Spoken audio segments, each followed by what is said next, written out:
ভারতের ৩৬ এলাকায় ৪০০ বার আক্রমণের চেষ্টা চালিয়েছে পাকিস্তান। বৃহস্পতিবার মধ্যরাতে এই আক্রমণের চেষ্টা চালানো হয়, কিন্তু ভারতীয় সেনাবাহিনী এসব আক্রমণ প্রতিহত করেছে বলে দাবি করেছে। ভারতের প্রতিরক্ষা বাহিনীর মুখপাত্র কর্নেল সুফিয়া কুরেশি জানিয়েছেন, পাকিস্তান বৃহস্পতিবার রাতে ভারতের সেনা ছাউনি লক্ষ্য করে হামলা চালিয়েছে। তারা ভারতের আকাশসীমা লঙ্ঘন করার চেষ্টা করেছে। শুধু তাই নয়, নিয়ন্ত্রণ রেখায় ক্রমাগত গোলাবর্ষণও করেছে পাকিস্তানি সেনারা। ভারতের ৩৬ জায়গায় অন্তত ৩০০ থেকে ৪০০ বার ড্রোন হামলার চেষ্টাও করেছে তারা। তবে ভারতীয় সেনারা এসব হামলা প্রতিহত করেছে।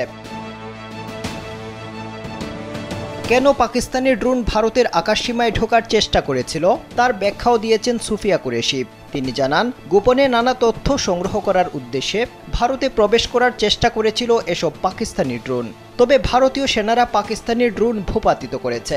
প্রাথমিক তদন্তে জানা গেছে, ওই ড্রোনগুলো তুরস্কের তৈরি। শুধু ড্রোন নয়, পাকিস্তানের যুদ্ধ বিমানও ভারতের ভাটিন্ডার সেনা ছাউনিতে হামলার চেষ্টা চালিয়েছে। এদিকে ভারত সরকারকে সিনেমা থেকে বেরিয়ে বাস্তব জগতে ফিরে আসার আহ্বান জানিয়েছেন পাকিস্তানের সামরিক বাহিনীর মিডিয়া উইং ISPR এর মহাপরিচালক লেফটেন্যান্ট জেনারেল আহমেদ শরীফ চৌধুরী।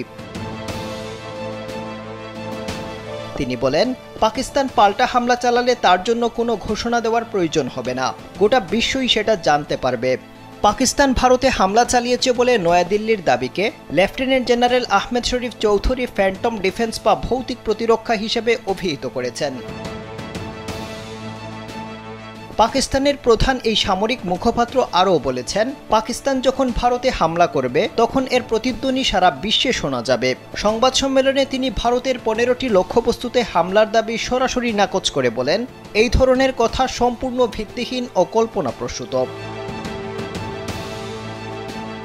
তিনি বলেন, এ ধরনের নাটক যুদ্ধক্ষেত্রে নয়, মঞ্চ বা সিনেমা হলে মানায়। ভারতকে তিনি কটাক্ষ করে বলেন, ভারতের সরকার ও সেনাবাহিনী কি এখনও অষ্টাদশ শতকে বাস করছে? তারা কখন বাস্তবে ফিরবে? ভারতের প্রকাশ করা ছবি ও ভিডিও প্রমাণ নিয়েও তিনি তীব্র সমালোচনা করেছেন। আহমেদ শরীফ চৌধুরী বলেন, কমপক্ষে ওরা যেসব শুকনো জমির ছবি দেখাচ্ছে সেখানে তো আগুন দিতে পারত। যা দেখানো হচ্ছে সেগুলো শুধুই ফাঁকা মাঠ। তিনি আরও বলেন, পাকিস্তানের সশস্ত্র বাহিনী সর্বদা সতর্ক ও প্রস্তুত রয়েছে। ভারতের যে কোনো ধরনের আগ্রাসী পদক্ষেপের কঠোর জবাব দেওয়া হবে। যখন পাকিস্তান জবাব দেবে সেটা হবে স্পষ্ট ও চূড়ান্ত। তখন কি হয়েছে তা জানতে ভারতীয় মিডিয়ার শরণাপন্ন হওয়ার দরকার হবে না। আফজাল হুসাইন, কালবেলা।